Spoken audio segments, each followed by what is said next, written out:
ओम नमः शिवाय। सभी भक्तों को हर हर महादेव। श्री शिवाय नमस्तुभ्यम। तो आज की वीडियो में हम जानेंगे कि जय एकादशी का व्रत हमें पारण का सही समय और पूजा का शुभ समय क्या है। तो जय एकादशी का व्रत हमें किस प्रकार से करना है। तो एकादशी का विशेष धार्मिक मान्यता होती है। जय एकादशी पर हमें किस तरह भगवान विष्णु की पूजा संपन्न करना चाहिए जिससे प्रसन्न हो। और एकादशी के दिन हर महीने में एकादशी पड़ती हैं। कृष्ण पक्ष की और शुक्ल पक्ष की एकादशी पड़ती हैं, दोनों तिथि पड़ती हैं। पर भगवान विष्णु के लिए हमें व्रत रखा जाता है। साल भर में कुल 24 एकादशी पड़ती हैं, जिसमें से एक एकादशी जय एकादशी माघ माह की शुक्ल पक्ष की पड़ने वाली एकादशी है। जय एकादशी कहते हैं इसे।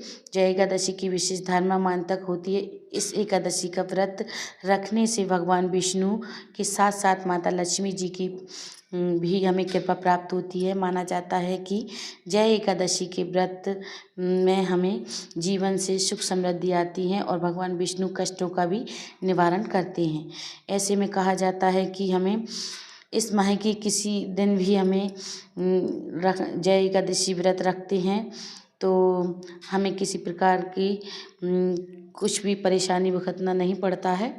और जय एकादशी का शुभ मुहूर्त क्या है। तो पंचांग के अनुसार इस साल में 7 फरवरी की रात को 9:26 पर एकादशी तिथि शुरू हो रही है और तिथि समापन 8 फरवरी की रात को 8:15 पर हो जाएगा। और इस की पूजा का उदय तिथि की ध्यान में रखकर की जाएगी। 8 फरवरी शनिवार के दिन जय एकादशी का व्रत रखा जाएगा। इस दिन पूरे मन भावन से भगवान विष्णु की पूजा संपन्न की जाती है। और जय एकादशी का व्रत का पारण यानी कि व्रत तोड़ने का सही समय क्या है वो भी आपको इसी वीडियो में हम बता देते हैं। और 9 फरवरी को सुबह 7:04 से सुबह 9:17 तक इस शुभ मुहूर्त है जय एकादशी का व्रत का पारण करने का यानी कि व्रत तोड़ने का। तो हमें 9 तारीख को ही तोड़ना है। जय एकादशी के दिन सुबह उठकर स्नान करने के पश्चात हमें भगवान विष्णु को ध्यान में करके व्रत का संकल्प लेना चाहिए। और इसके बाद श्री हरि भगवान विष्णु की पूजा होती है और भगवान विष्णु के जल अभिषेक किया जाता है, पीला चंदन लगाया जाता है, पीले पुष्प अर्पित किए जाते हैं और प्रभु के समक्ष दीप प्रज्वलित किया जाता है। एकादशी की व्रत कथा पढ़ी जाती है और भगवान विष्णु के मंत्रों का जाप भी किया जाता है। आखिर में आरती करके भगवान विष्णु को भोग लगाया जाता है और फिर हमारी पूजा संपन्न हो जाती है। भोग में आप कुछ भी भोग लगा सकते हैं, फलों का भोग लगा सकते हैं। और एकादशी के दिन हमें जो भी हम भोग लगाएं तो उसमें तुलसी पत्ता हमें ज़रूर से डालना है। तुलसी पत्ता डालकर ही हमें भोग लगाना है। भगवान विष्णु बगैर तुलसी पत्ते के भोग ग्रहण नहीं करते हैं, इसलिए हमें तुलसी पत्ता डालकर ही भोग। व्रत खोलने से पहले हमें स्नान कर लेना है। साफ कपड़े पहनकर भगवान विष्णु की पूजा करें। भगवान विष्णु को फल धूप दीप चढ़ाएं और पूजा के दौरान ओम नमो नारायण का मंत्र जाप हम कर। सात्विक भोजन का हमें ग्रहण करना है और किसी गरीब और ज़रूरतमंद को हम दान भी कर सकते हैं। जो भी आपको दान देना हो वो दान कर सकते हैं। और पारण का समय होता है उस टाइम पे हमें चावल से ही पारण करना है। और पारण करने का समय मैंने आपको बताया ही है। और एकादशी का व्रत पारण द्वादशी तिथि को किया जाता है। द्वादशी तिथि पर हमें सूर्योदय के बाद ही हमें व्रत का पारण करना शुभ माना जाता है। अगर द्वादशी तिथि सूर्योदय से पहले खत्म हो जाती है तो व्रत का पारण सूर्योदय के बाद ही हम कर सकते हैं। तो इस प्रकार से आप पारण करें। अगर हम पारण सही समय पे करेंगे तो हमारी एकादशी संपूर्ण मानी जाती है, व्रत हमारा पूर्ण माना जाता है।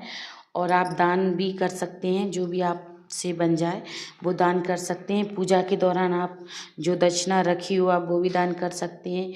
आप चाहे तो कुछ भी उसमें मिलाकर और भी दक्षिणा वगैरह आप दान कर सकते हैं। इस प्रकार से दान करें।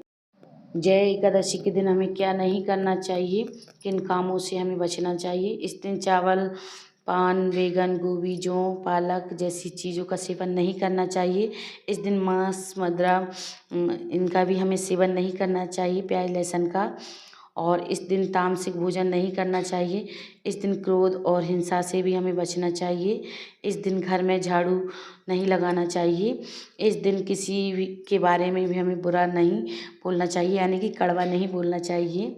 इस दिन हमें अगर आपसे कोई गलती हो जाए तो आप उसके लिए माफ़ी मांग लेना चाहिए हमें, अगर कोई गलती हो जाती है।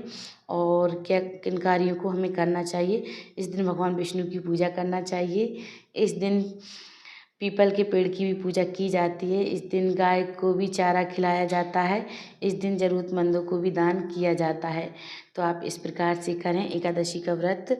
तो इस दिन हमें जल्दी उठना चाहिए और सुबह जल्दी उठकर ही हमें ब्रह्म मुहूर्त में स्नान वगैरह कर लेना चाहिए। जल्दी उठने से ही हमारा व्रत, अगर हम व्रत हैं तो हमें देर तक नहीं सोना चाहिए और देरी पूजन भी हमें करना चाहिए।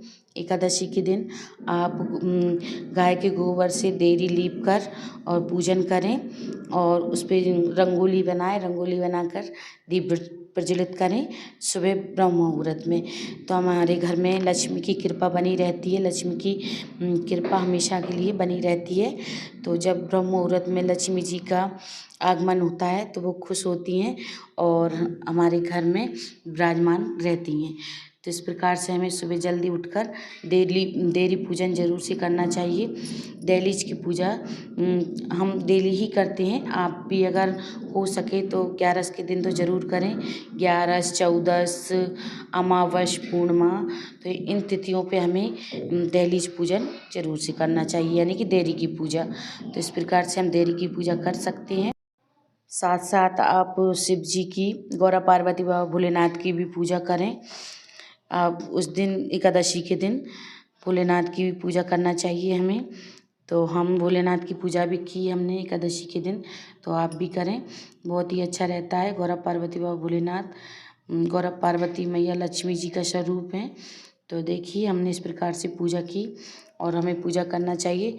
जो जो मैंने आपको बताया है उसी प्रकार से पारण का शुभ मुहूर्त और पूजा का शुभ मुहूर्त उसी प्रकार से हमें करना चाहिए। और एकादशी के दिन हमें जो भी दान हो सके वो दान करना चाहिए।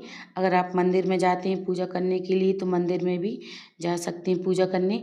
आप चाहें तो चौकी लगा कर भी घर पे पूजा कर सकते हैं। तो आप पटली पे चौकी लगा कर पूजा कर सकते हैं। मंदिर में अगर राधा कृष्ण के मंदिर में जाते हैं तो आप वहाँ भी पूजा कर सकते हैं।